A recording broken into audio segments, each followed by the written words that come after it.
Hello everyone, welcome to my channel. स्वागत है आपका फिर से एक नए वीडियो में जहां हम बात करते हैं डायनासोर्स के बारे में। तो मेरा नाम है शुभजीत और मैं आपको लेके जाता हूं हमारी पृथ्वी की एक ऐसी युग में जब हम इंसान तो क्या, हमारे पूर्वज भी पैदा नहीं हुए थे और तब दुनिया पर राज था डायनासोर्स का।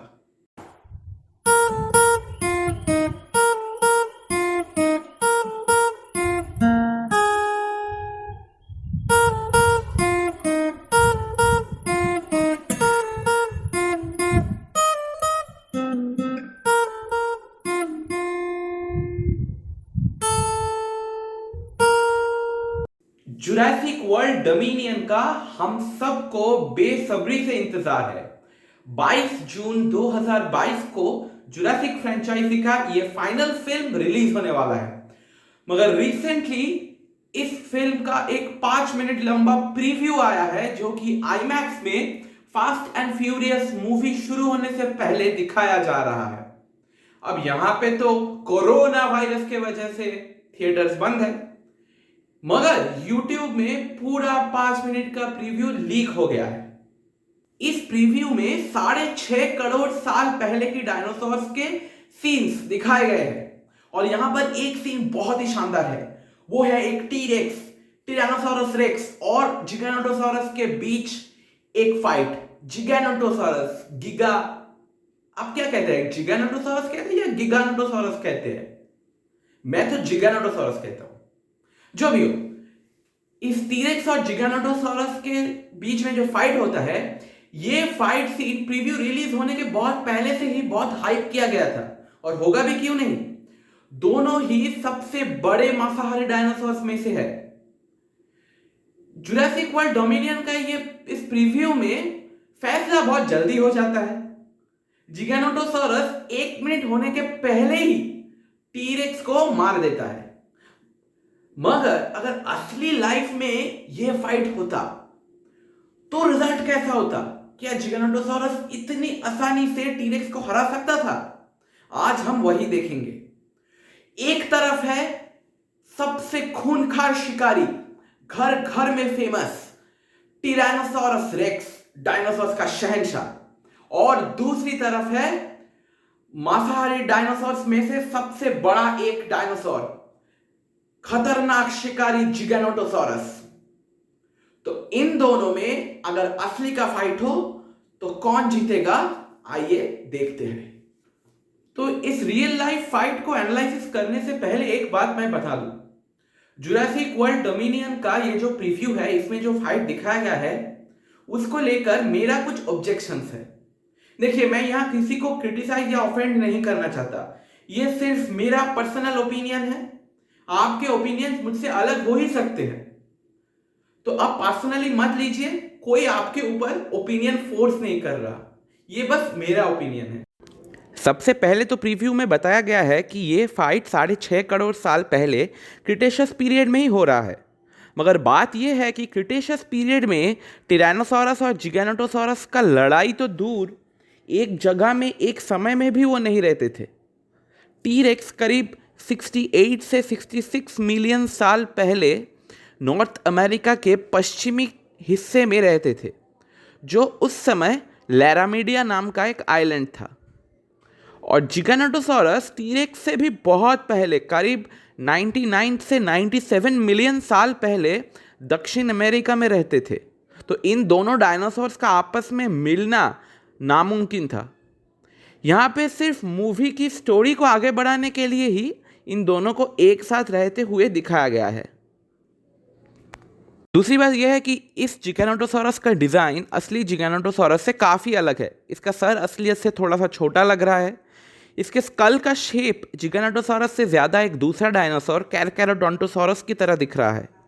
इसके मुंह में दांत पूरे बाहर एक्सपोज्ड है, क्रोकोडाइल्स की तरह, जो मोस्ट प्रोबेबली डायनासोर्स में एक स्किन के कवरिंग से ढके हुए होते थे।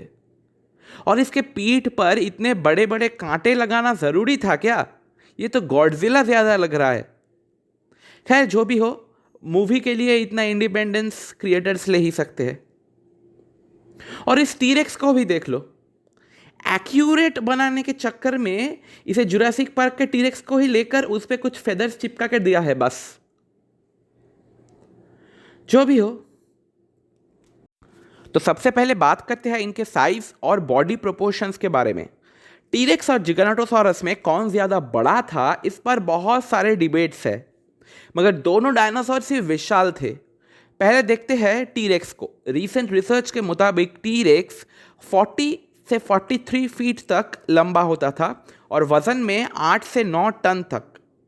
दूसरी तरफ जिगैनोटोसॉरस 39 से 43 फीट तक लंबा और वजन में 6 से 8 टन का हो सकता था। पहले सोचा जाता था कि जिगैनोटोसॉरस साइज में टीरेक्स से ज़्यादा बड़ा था, लेकिन अब हम जानते हैं कि दोनों डायनासोर्स के साइज ही बहुत करीब था। क्योंकि लड़ाई में size always does not matter. यार, मैं डायनासोर्स की बॉडीज के साइज के बारे में बात कर रहा हूं। कितना अश्लील दिमाग है तुम लोगों का। अब अगर हम दोनों डायनासोर्स के स्केलेटन्स को कंपेयर करें तो हम देख सकते हैं कि टिरानोसॉरस रेक्स ज़्यादा बल्की और हट्टा कट्टा था, और पैलियोंटोलॉजिस्ट्स का मानना है कि टीरेक्स बहुत ही मस्क्यूलर था और ताकतवर भी, लेकिन ज़्यादा बल्की होने के वजह से शायद इसके मूवमेंट्स और एजिलिटी थोड़ा सा कम था। दूसरी तरफ अगर जिगैनोटोसॉरस का स्केलेटन को देखा जाए तो वो इतना बल्की नहीं था, वो ज़्यादा स्लेंडर था, मसल्स भी कम था। मगर इसका भी एक एडवांटेज ये है कि कम बल्की होने के वजह से जिगैनोटोसॉरस शायद ज़्यादा फुर्तीला था और ये लड़ाई में काम आ सकता है, क्योंकि फुर्तीला होने के वजह से वो ज़्यादा फास्ट अटैक कर सकता था। मगर ये भी सत्य है कि कम मसल्स होने के वजह से जिगैनोटोसॉरस टीरेक्स जितना ताकतवर नहीं था। फिर दूसरा सवाल आता है ब्रेन पावर का। कौन ज़्यादा बुद्धिमान था? जैसा कि मैंने हाउ इंटेलिजेंट वर डायनासोर्स वाले वीडियो में बताया था, टीरेक्स सबसे इंटेलिजेंट डायनासोर्स में से एक था, और इसकी वजह है उसका ब्रेन का सेरिब्रम काफ़ी बड़ा है और ये लड़ाई में बहुत काम आ सकता है, क्योंकि सेरिब्रम बड़े होने के वजह से टीरेक्स का सेंसेस बहुत डेवलप्ड है। सेंस ऑर्गन्स और ब्रेन के बीच में कोऑर्डिनेशन बढ़िया है। लड़ाई के समय वो विचार कर सकता है, सोच सकता है, गलतियों से सीख सकता है। दूसरी तरफ जिगैनोटोसॉरस का ब्रेन टीरेक्स से थोड़ा सा छोटा था, मगर इसका भी सेरिब्रम बड़ा था। दोनों डायनासोर्स कोऑर्डिनेटेड अटैक्स कर सकते थे, मगर शायद टीरेक्स का ब्रेन पावर थोड़ा सा ज़्यादा था, वो थोड़ा सा ज़्यादा अक्लमंद था। अब कंपेयर करते हैं दोनों का स्पीड। स्लिम चेहरा और ज़्यादा फुर्तीला होने की वजह से जिगैनोटोसॉरस का यहाँ पर क्लियर एडवांटेज है। पैलियोंटोलॉजिस्ट का मानना है कि जिगैनोटोसॉरस करीब 31 मील यानी कि 50 किलोमीटर प्रति घंटे की रफ्तार से भाग सकता था, यानी कि टॉप स्पीड में जिगैनोटोसॉरस उसेन बोल्ट को भी हरा सकता है। ज़्यादा वजनदार होने की वजह से स्पीड के मामले में टीरेक्स जिगैनोटोसॉरस का करीब ही नहीं आता। टिरानोसॉरस रेक्स के स्केलेटन्स पर किए गए स्टडीज़ के मुताबिक टीरेक्स बहुत कम ही दौड़ता था, वो ज़्यादातर समय सिर्फ वॉक करता था। जुरासिक पार्क में जैसा दिखाया गया है, टीरेक्स उतना तेज दौड़ ही नहीं सकता था, और टीरेक्स का टॉप स्पीड सिर्फ 17 मील यानी कि 27.3 किलोमीटर प्रति घंटा था। इससे ज़्यादा तेज चलने पर पैर का हड्डी टूट जाना या फिर कोई और इंजरी का रिस्क था। मगर सिर्फ स्पीड से भी काम नहीं चलेगा। अब हम देखेंगे कि किस डायनासोर का बाइट ज़्यादा डैमेज कर सकता है। जिगैनोटोसॉरस के जबड़ों का लंबाई टीरेक्स से ज़्यादा है, इसीलिए वो ज़्यादा बड़ा एरिया में काट सकता था। मगर जिगैनोटोसॉरस के सभी दांत एक जैसे थे, एक फ्लैट चाकू जैसे, जो मांस को स्लाइस करने में काम आता था। पैलियोंटोलॉजिस्ट का मानना है कि जिगैनोटोसॉरस शिकार को काट कर उसके मांस का एक बड़ा सा हिस्सा उठा लेता था और खून बहने से शिकार की मौत का इंतजार करता था। दूसरी तरफ 30 मिलियन साल ज़्यादा एवोल्यूशन के वजह से टीरेक्स के मुंह में अलग अलग तरह के दांत थे। सामने के दांत शिकार को काट कर पकड़े रखने में मदद करते थे और पीछे के दांत मांस को निगल जाने में मदद करते थे। अब अगर बात किया जाए बाइट फोर्स का, तो टीरेक्स के काटने से करीब 7 टन का प्रेशर पड़ता था, जो कि शिकार के हड्डियों को तोड़ सकता था। इतने फोर्स में गाड़ी का मेटल बॉडी भी टूट सकता है। दूसरी तरफ जिगानोटोसॉरस का बाइट फोर्स इतना ज़्यादा नहीं था। लड़ाई में अगर टीरेक्स ने जिगा को एक अच्छा खासा बाइट किया तो जिगानोटोसॉरस खत्म समझो। टिरानोसॉरस रेक्स के पास एक और एडवांटेज है, उसका बाइनोकुलर विजन और बेहतरीन आई साइट।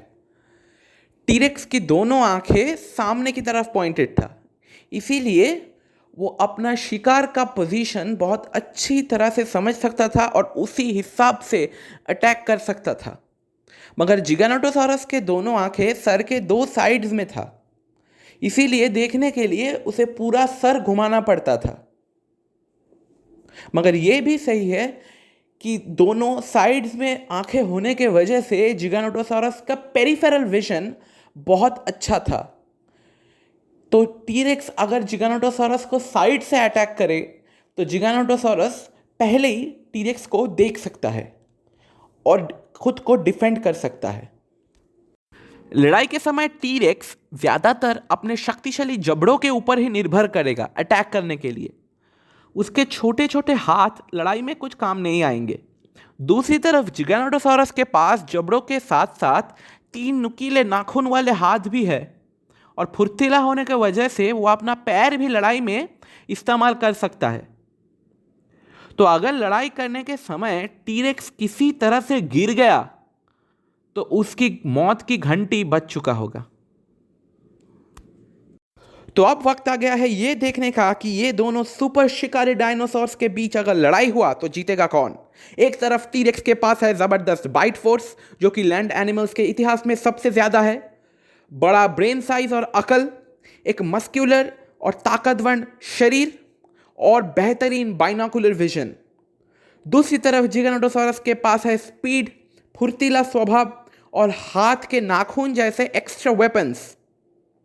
मैंने फेसबुक और इंस्टाग्राम पे पोल्स कंडक्ट किया था और ज़्यादातर लोगों को यही लगता है कि विजेता टीरेक्स ही होगा। और हाँ, ये लॉजिकल भी है। टीरेक्स का एक अच्छा खासा बाइट काफ़ी है जिगानोटोसॉरस को मारने के लिए, और किसी तरह अगर जिगा बच भी जाए तो मोस्ट प्रोबेबली बाइट के जगह में इन्फेक्शन होने के वजह से ही वो मर जाएगा। मगर इस रिजल्ट में बदलाव भी हो सकता है किसी तरह से। अगर जिगानोटोसॉरस ने अपना स्पीड और एजिलिटी को इस्तेमाल करके टीरेक्स को गिरा दिया तो वो टीरेक्स के लिए घातक साबित हो सकता है। जो भी हो, जुरासिक वर्ल्ड डोमिनियन के प्रीव्यू में जिगानोटोसॉरस जैसे आसानी से टीरेक्स को पकड़ के पछाड़ देता है, असली फाइट उतना भी आसान नहीं होगा। 1993 में जब जुरासिक फ्रेंचाइजी का पहला मूवी मतलब जुरासिक पार्क रिलीज हुआ था, तब डायनासोर्स के बारे में बहुत अच्छी तरह से रिसर्च करके डायनासोर्स को दिखाया गया था उस फिल्म में। देखिए, उस समय हम डायनासोर्स के बारे में इतना कुछ जानते नहीं थे। फॉर एग्जाम्पल, उस समय पैलियोंटोलॉजिस्ट को ठीक से यह नहीं पता था कि वेलोसिरैप्टर्स के पास फेदर्स होते हैं, इसीलिए उस मूवी में वेलोसिरैप्टर्स के पास फेदर्स नहीं दिखाया गया। लेकिन 1993 से लेकर 2021 तक पैलियोंटोलॉजी बहुत प्रोग्रेस कर चुका है और डायनासोर्स के बारे में बहुत सारे नए नए इंफॉर्मेशन हमको आज पता चला है। फिर भी हम मान सकते हैं कि फिल्म के और फ्रेंचाइजी के कंटिन्यूटी को मेंटेन करने के लिए डायनासोर्स को इस फ्रेंचाइजी में बदला नहीं गया, ये हम मान सकते हैं। मगर इस डोमिनियन का ये जो प्रीव्यू है, इसे रिलीज करने से पहले बार बार क्लेम किया गया था कि इस प्रीव्यू में बिल्कुल साइंटिफिकली एक्यूरेट डायनासोर्स दिखने वाला है। इस क्लेम के बावजूद इस प्रीव्यू में बहुत सारे इनएक्यूरेसीज है। जो डायनासोर्स इस प्रीव्यू में दिखाए गए हैं वो एक जगह में तो दूर, एक समय में भी नहीं रहते थे। देखिए, मैं जानता हूं कि यह सिर्फ एक मूवी है, कोई डॉक्यूमेंटरी नहीं है। 100% एक्यूरेसी कोई भी एक्सपेक्ट नहीं कर सकता एक मूवी से, मगर इससे थोड़ा सा ज्यादा एक्यूरेसी मैंने एक्सपेक्ट किया था। देखिए, ये बिल्कुल मेरा पर्सनल ओपिनियन है और ये बात भी सही है कि ये प्रीव्यू एक अपॉर्चुनिटी था जुरासिक पार्क फ्रेंचाइजी जो बहुत सालों से इनएक्यूरेसीज के वजह से बहुत सारा क्रिटिसिज्म फेस करते आया है। ये प्रीव्यू एक अपॉर्चुनिटी था उस सारे क्रिटिसिज्म को मिटाने का, मगर फिर भी ये अपॉर्चुनिटी ठीक से यूटिलाइज नहीं हुआ। आपका ओपिनियन मेरे से डिफर कर ही सकता है, मैं किसी को ऑफेंड या क्रिटिसाइज नहीं करना चाहता, मैं सिर्फ अपना पर्सनल ओपिनियन आप लोगों के साथ शेयर कर रहा हूं। आपके ऊपर कोई कुछ फोर्स नहीं कर रहा। आपको क्या लगता है वो इंडिपेंडेंटली आप मुझे कमेंट्स में जरूर बता सकते हैं। तो आज के लिए बस इतना ही, फिर मिलते हैं किसी और वीडियो में आज से 6.5 करोड़ साल पहले।